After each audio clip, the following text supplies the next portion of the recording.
Unbelievable! This device, which resembles the shape of a bull's head, can actually wirelessly generate power and light up an 80-watt bulb. And it only requires 2 syringes and a bearing to make, costing less than 30 yen. Once you have this device, it will keep going as long as the universe doesn't explode. Now, let me share the entire building process with you. First, get a 25mm bearing to serve as the central axis. Place it on a piece of wood, trace its shape, and then cut along the markings to create a support that resembles a bull's head. Next, insert the bearing into the cutout circle. Just tap it in gently with a hammer until it's firmly in place, achieving the look in the video. Then, insert a pre-cut round wooden piece into the center of the bearing, and add a rivet along the edge of the wooden circle for later use. Perfect! This is the effect we're looking for. Next, apply strong glue to the base of the support and attach it to the wooden board. Behind the support, add a 3 cm thick wooden block to serve as a mount for the motor.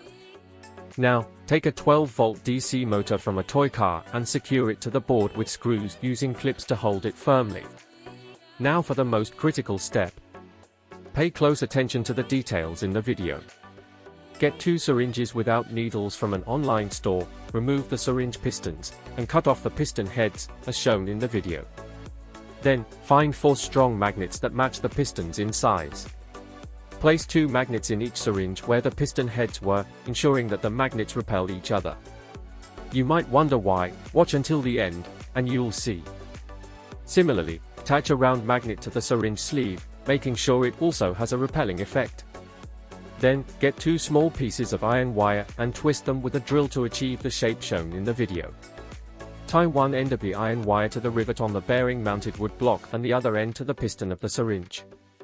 Finally, use strong glue to secure the structure on both sides of the support to prevent it from falling off during operation. And there you have it, the entire process is done. Wasn't that easy? Now let's test it out. You can see that once the generator starts, it keeps going and doesn't stop. Now, let's test it with an 80-watt bulb. The bulb instantly lights up.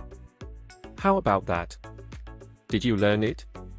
That's all for this video. If you enjoyed it, don't forget to like, save, and follow for even more exciting projects in the next episode.